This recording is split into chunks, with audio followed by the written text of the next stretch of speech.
সকালবেলা ঘুম থেকে উঠে ওই একঘেয়েমি সাংসারিক কাজ দিয়ে দিনটা শুরু করার থেকে আমি ভাবলাম আজকে বরঞ্চ একটু অন্য কাজ দিয়েই দিনটা শুরু করা যাক।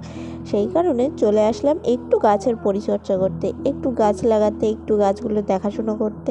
না, গাছের পরিচর্যা আমি করব না, করবে দিভাই। এটা অনেক দিন ধরেই আমার ইচ্ছে ছিল, ভেবেছিলাম আমার বাড়িতে মানে আমি যেখানে থাকি সেখানেই করব। বাট সেখানে যেহেতু কোনো হ্যাঙ্গিং করার জায়গা নেই, সেই কারণে দিভাই এই মানে ফুলের সাজিটা নিয়ে আসছিলো দেখে হঠাৎ করে আমার মাথায় আইডিয়া এলো যে এইভাবে কেন না এই গাছগুলো মানে লাগানো যায়। তো এই গাছগুলোকে আমি ওকে বললাম যে এইভাবে লাগাও, ওর মধ্যে আর কি একটু মাটি দিয়ে তারপর সাইড দিয়ে এগুলো দিয়ে দে। এগুলো যখন ধরে যাবে তখন দেখবি একটা সুন্দর যখন লুক নেবে, তখন চারিদিকে যখন মানে চারিদিকে ঝুলে ঝুলে পড়বে গাছগুলো, খুব সুন্দর লাগবে। তো আমার কথা শুনে এইভাবে গাছগুলো লাগাতে শুরু করলো। শুধু এক রকম না, ও একসঙ্গে দু রকমের গাছ লাগাবে। তো এক রকমের গাছ তো লাগাচ্ছে, আর আমাকে বলল আরও কিছু গাছ দিতে, সেটা হলো আর এক রকমের মানে গাছ রয়েছে। তো ওটা আমি তোমাদেরকে পরে দেখাবো। ওটাও বেশ এই ধরনেরই গাছ, তো ওটা আর এক প্রজাতি, তো ওটা আমি তোমাদেরকে পরে দেখাবো। আর আগের দিন মানে আমি যখন ওই ডাক্তার দেখাতে গেছিলাম, তো নার্সারি থেকে এই যে এই গাছগুলো নিয়ে এসেছি। দেখো ফুলগুলো কত সুন্দর, ছোট্ট ছোট্ট একদম গাছের আগায় হয়ে আছে। তো আমি তোমাদেরকে একটু দেখাচ্ছিলাম। আর ওই যে পাশে যে একটা গাছ রয়েছে না, ওই যে রেড কালারের একটু পাতা টাইপের দেখা যাচ্ছে, ওটার নাম আমি সঠিক জানি না, কিন্তু ওই গাছটাও নিয়ে এসেছি। তো একটু ভালো করে ক্যামেরাটা ফোকাস করে তোমাদেরকে আমি ফুলটা দেখানোর চেষ্টা করছি, কিন্তু ফুলগুলো এতটাই ছোট যে ক্যামেরার লেন্সের ফোকাসে জিনিসটা ঠিক করে আসছে না। তো দূর থেকেই দেখাচ্ছিলাম।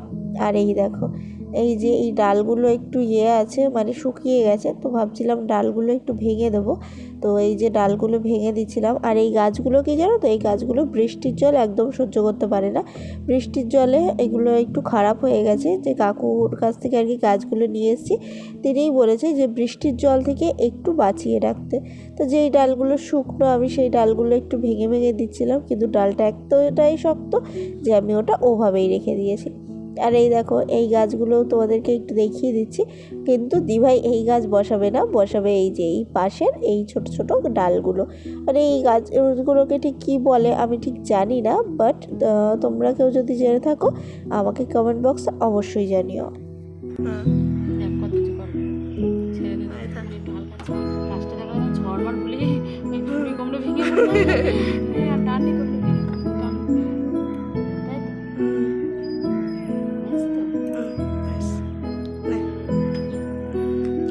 ওইগুলো ওর মধ্যে দিয়ে দে, যদি কখনো টিউবলাইট জ্বালাই দেখতে ভালো লাগবে। ওই শুধু জল যখন দিবি তখন একটু সাবধানে, নাহলে যদি লিক মিক থাকে তো ভালো। দিভাইয়ের ওই গাছটা হ্যাঙ্গিং করা হয়ে যাওয়ার পর আমি ওকে বললাম যে এই গাছ দুটো যেহেতু দুটো আছে, মানে এই গাছগুলো যেহেতু দুটো আছে, তো টবের মধ্যে প্রায় বসানো, তো বেশ একই রকম সাইজ। তো আমি বললাম একটু দরজার দুই সাইডে দিয়ে দিলে কেমন লাগে। তো আমাকে বললো ঠিক আছে দিয়ে দে।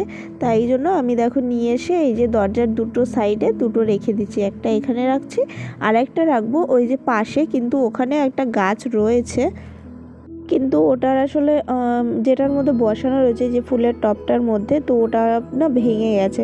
তো সেই কারণে দিভাই আমাকে বললো যে ওটা আমাকে দে, আমি অন্যদিকে সরিয়ে রেখে দিচ্ছি। তা দেখো ওটা আমি নিতে যাচ্ছি, তো বারবার ওর মধ্যে আসলে লতা টতা সব কিছু জড়িয়ে হয়ে আছে, তো ওটা না বারবার বেঁধে যাচ্ছে। আর একটু আগেই যখন আমি সরাচ্ছিলাম, তো আমার গায়ে একটা টিকটিকি না কি উঠে এসেছিলো, তো আমি ভয় পেয়েছিলাম। আর এই ইটটা সরাতে গিয়ে দেখি ওর মধ্যে একটা বিছে রয়েছে, তো ওটা দেখেও আমি ভয় পেয়ে গেছিলাম। মানে কিছুতেই ওটা আর কি সরানো যাচ্ছে না, এমন একটা ব্যাপার আর কি। মনে হচ্ছে যেন সবগুলো আটকাচ্ছে যে এটা না সরিও না, এরকম একটা। তো যাই হোক, তো সব কিছু ঠিকঠাক করে এই যে এটা আমি বসিয়ে দিলাম ভালো করে। তো এবার এটাকে দেখো আমি যেই নিয়ে যেতে যাব তখন আবার লতাটা দেখো বাধা পড়বে। আর এই যে মানে যেই তুলতে গেছি না, তো ওই ফুলের টবটা আর কি দুভাগ হয়ে গেছে। এমনিতেই ফাটা ছিল, মানে ভেঙে গেছিলো, কিন্তু যেই আর মানে কোনো রকমে আর কি রাখা ছিল, কিন্তু যেই তুলতে গেছি আর সেই ওটা আর কি দুভাগ হয়ে গেছে। তো এই যে আমি একটু সাইডে ওটা রেখে দিলাম, দিভাই পরে ওটা ঠিক করে দেবে।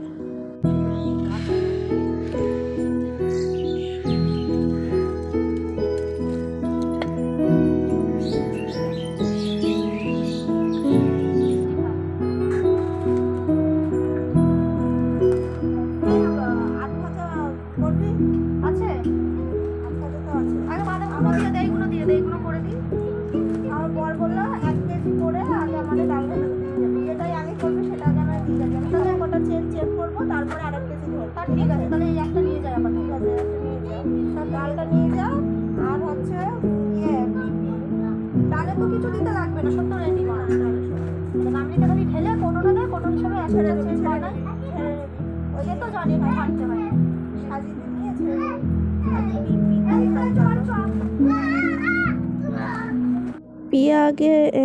পিয়া এসেছিলো মাল নিতে, মানে আমি যে কাজ করি, আমি তোমাদের দাদাভাই যে বাড়িতে যে কাজটা করি সেটা ও করবে বলছিল, ও করবে, দিভাইও করবে। তো ওদেরকে শেখাচ্ছিলাম, তো ওকে মালটা দিয়ে দিলাম। আর হচ্ছে যে প্লাস্টিকটা কাটতে হয় সেটা আজকে ওকে কাটতে বললাম, তার কারণ প্রত্যেকবার আমি বা তোমাদের দাদাভাই কেটে দেয়। আজকে বললাম তুই যেহেতু শিখছিস, তো এটাও তো তোকে শিখতে হবে, কতটা মাপের কী কাটতে হবে না হবে। তো সেই কারণে ওকে কাটতে দিয়েছি। দেন তারপরে ও হচ্ছে মোমবাতি না নিয়েই চলে যাচ্ছিলো, তারপর ওকে ডেকে আবার মোমবাতিটা দিয়ে দিলাম। তো এই যে দিভাই দিয়ে দিল, তারপরে ও চলে গেল মাল নিয়ে। তারপর আমি আর দিভাই এদিকে চলে এসেছিলাম রান্নার এদিকে। আর দিভাই আমাকে মশলা করে দিয়েছিল, ওর হাতে ব্যথা ছিল। তো আমাকে পরে বলেছে যে হাতটা ব্যথা, তো মানে আগেই জানতাম কিন্তু আমার একদমই মনে ছিল না। তো পরে আমি ওকে বলছিলাম ওটা আমি মশলা করে নিচ্ছি, কিন্তু ওঠেনি, বললো হাত দিয়েছি যখন একেবারে করে নিচ্ছি। আর ওদিকে তো আমি ঝিঙে আলু একটু মানে তেলের ওপর হালকা একটু নাড়াচাড়া করে নিচ্ছি, দেখেই নিচ্ছো। আর হচ্ছে আজকে রান্না হবে ঝিঙে আলু দিয়ে আর কি ডিমের ঝোল। তো আজকে বাবা আসবে, রাত্রিবেলা হয়তো মাছের ঝাল টাল হবে, তো সেই কারণে একবেলার মতোই মানে দুপুরের মতো রান্না। আর এদিকে রান্না করতে করতে হঠাৎ করে শুনলাম আইসক্রিমের আওয়াজ। আর যেহেতু গরমকাল, রান্না করতে করতে তো আমাদের গরম লাগছেই, তো ভাবলাম চলো সবাই মিলে একটা করে আইসক্রিমই না হয় খেয়ে নেওয়া যাক। তো চলে আসলাম এখানে আইসক্রিমের এদিকে।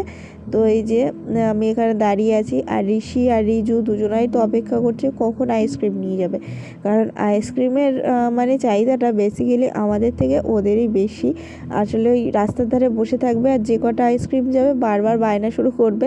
বিশেষ করে রিজু তো চায় না, ঋষিই চায়, কান্নাকাটি করে বারবার আইসক্রিম আইসক্রিম। কিন্তু মানে গরমেও একদম আনলিমিটেড তো আইসক্রিম খাওয়ানো যায় না, একটা লিমিটের ভেতর রাখতে হয়।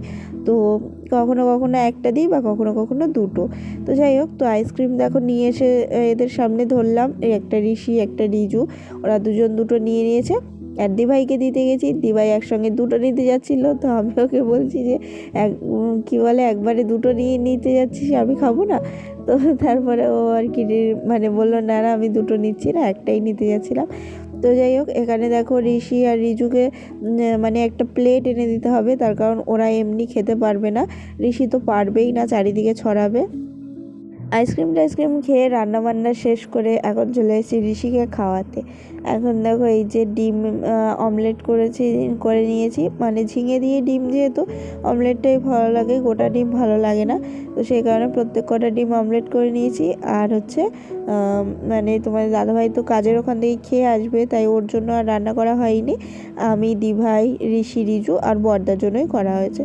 তো এখানে ওকে খাইয়ে নিচ্ছি। আর একটা কথা, আজকে আমার ভয়েসটা শুনে তোমাদের একটু অন্যরকম লাগতে পারে, তার কারণ হচ্ছে আমার খুব ঠান্ডা লেগেছে, তো সেই কারণেই আর কি মানে এটার অবস্থা। তো আমাদের এদিকে একটু বৃষ্টি হয়েছিল, তো আমি আর কি বৃষ্টিতে একটু ভিজে ভিজে বাইরে কাজবাজ করেছি।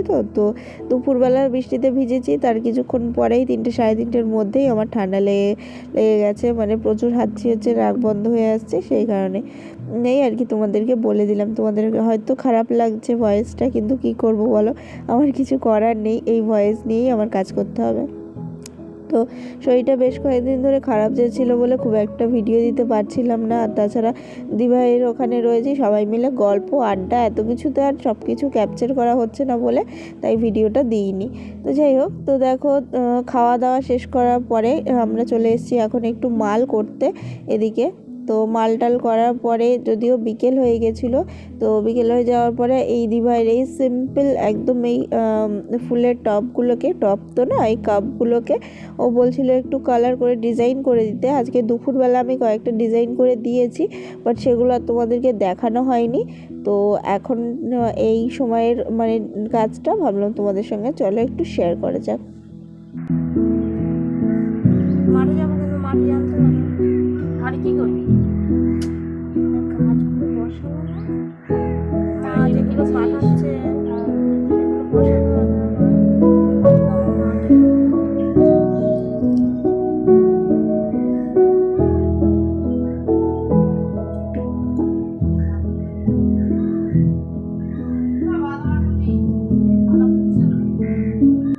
চাটা যতক্ষণে শুকাচ্ছিল তো আমি একটু বসে দিবাইয়ের সাথে গল্প করছিলাম। তো ও আর কি রিজুকে পড়াতে দিতে যাবে, তো তার আগে একটু বসে হাওয়া খেয়ে নিয়েছিল। তার কারণ এতক্ষণ আসলে মানে গরমে বসে বসে কাজ করেছি তো প্রচণ্ড গরম লেগে গেছে। তো বললো একটু আগে দাঁড়া, একটু হাওয়ায় বসে নিই, তারপর যাবো রিজুকে পড়াতে দিতে। আর তাছাড়া তোমার দাদাভাইয়েরও আসার সময় হয়ে গেছে। তারপর রিজু পড়তে যাওয়ার আগে রিজু আর ঋষিকে দিলাম একটু গ্লুকন-ডির জল, কারণ ওরা দুজন প্রচুর খেলাধুলো করছে, ঘেমে যাচ্ছে। তো এখন এটা ওদের একটু দরকার, তো ওদেরকে দিলাম একটু গুলে। তারপর দেখো রিজু আর কি পড়তে চলে গেছিলো, পড়াটা শেষ করে বাড়িতে এসছে, ওকে একটু ফ্রেশ করে নিয়েছে দিভাই।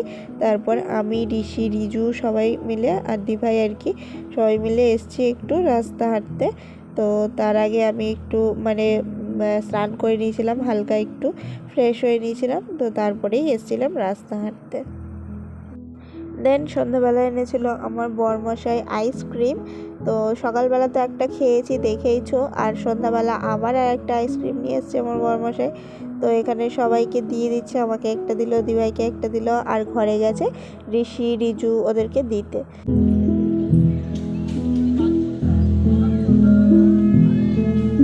তো চলো সন্ধ্যাবেলা আমরা একটু আইসক্রিম এনজয় করি। আর তোমাদের ভিডিওটা কেমন লাগলো অবশ্যই জানিও। আজকের মতো এখানেই বিদায় জানাচ্ছি, কালকে দেখা হবে আবার নতুন কোনো ভিডিওর সঙ্গে। আজকের মতো সবাইকে জানাই টাটা, সবাইকে জানাই শুভরাত্রি, সবাই ভালো থেকো, বাই বাই।